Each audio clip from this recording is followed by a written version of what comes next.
When I think about Fuji cameras and lenses, sometimes my mind conjures images of a tattooed hipster from Idaho who moved to Bed-Stuy a month ago and walks around Brooklyn with an X Pro 3 and a 35mm taking photos of the front ends of old cars. Thinks he's a New Yorker now, even though he's never had a bagel with lox and cream cheese, and he doesn't know the difference between a regular and Sicilian slice. And yes, there are plenty of our Fuji family who are certified hipsters and awesome street photographers for sure. But the reality is that Fujifilm as a brand is so much more than just the ultimate street camera or cool hipster accessory. And they made the 40-150mm lens to prove it. I spent almost a month using the Fujifilm XF 50-140 2.8 lens. I shot portraits, headshots, events, sports, and I captured a bunch of stills and also video footage. Today I'm going to tell you what I think about this lens and if I think it's worth picking up for you as a Fuji user in 2023. The 50-140 has an approximate full frame range of 70-200 millimeters with a constant 2.8 aperture.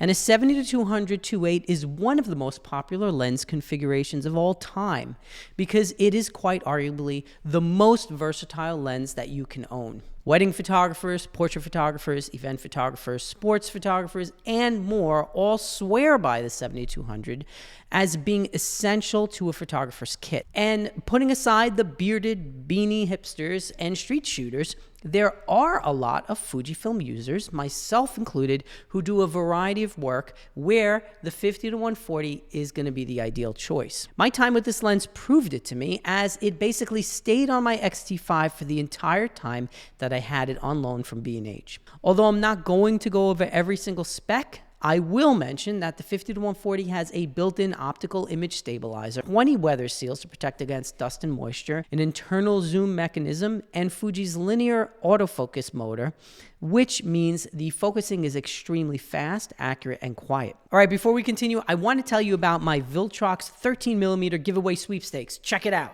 What's up, everyone? I'm giving away this brand new Viltrox 13mm f1.4 lens to one very lucky subscriber to my YouTube channel, Pete Coco Photography. Now, this lens is brand new and it costs $459 from B&H Photo.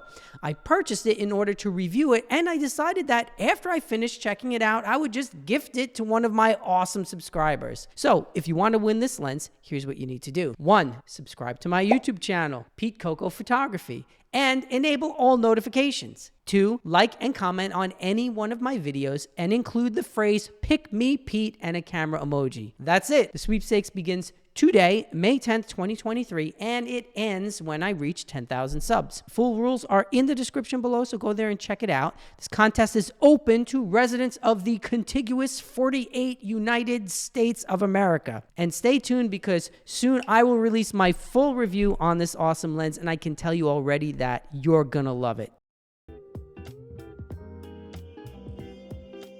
The first thing you'll notice about the 50-140 lens is how well it's constructed.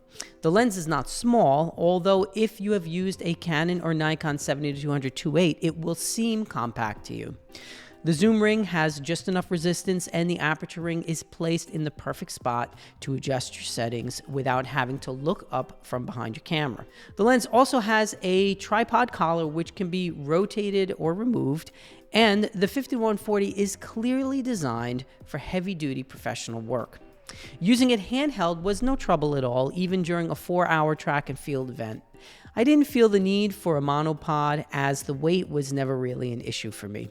In my studio, however, I do like to shoot tethered, and when I take headshots, I am almost always on a tripod. The tripod collar is excellent for this situation since the bulk of the weight isn't on the camera body itself, and the balance between the camera and lens is really much better. The lens comes with a plastic lens hood, which doesn't really compare to the build quality of the lens itself. The manual focusing ring is placed at the front of the lens, which makes manual focus a bit awkward. And I would also have preferred if the tripod collar didn't extend under the zoom ring, as this made zooming while on a tripod a touch more difficult than it should have been. For this reason, I found myself rotating the collar away and hand holding the lens for much of my time with it, which made for a fine shooting experience. As I mentioned, I used the 50-140 extensively for about a month. While shooting sports, the lens performed well on the X-T5 with most of my images in sharp focus, without a lot of false positives and no hunting or pulsing.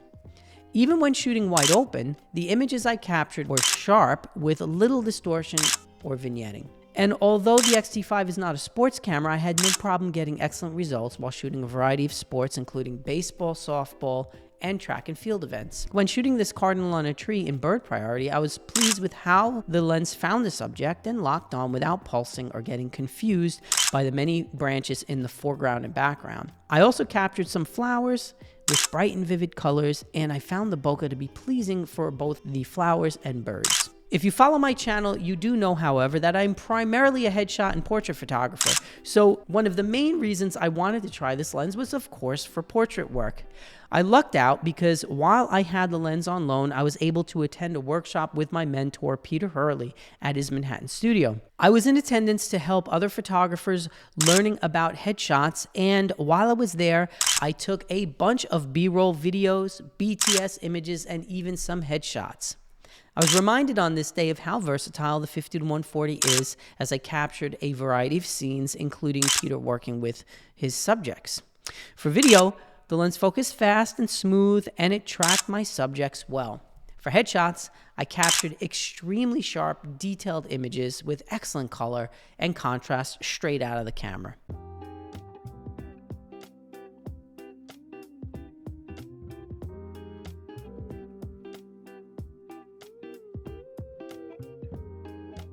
If I had to describe the 50-140 in one word, I would call it refined.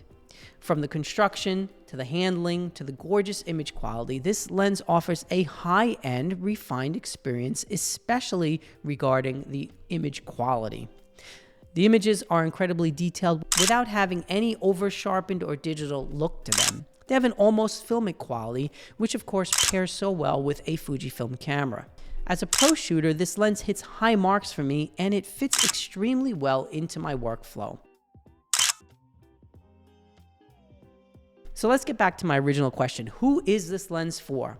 Well, it's clearly not for the street photographer or what we might think of as the common compact Fuji user. It's not going to have the same hype or popularity of, say, a 56mm 1.2, but if you shoot a variety of subjects in all kinds of conditions, you'll probably find that this lens stays on your camera more than any other lens in your bag. At least that was my experience. Well, that's all I have for you today. Thank you as always for watching, and don't forget to like, comment, and subscribe to my channel. Here's wishing you an awesome day, my friends. Go out and take some great pictures, and I'll see you in the next one.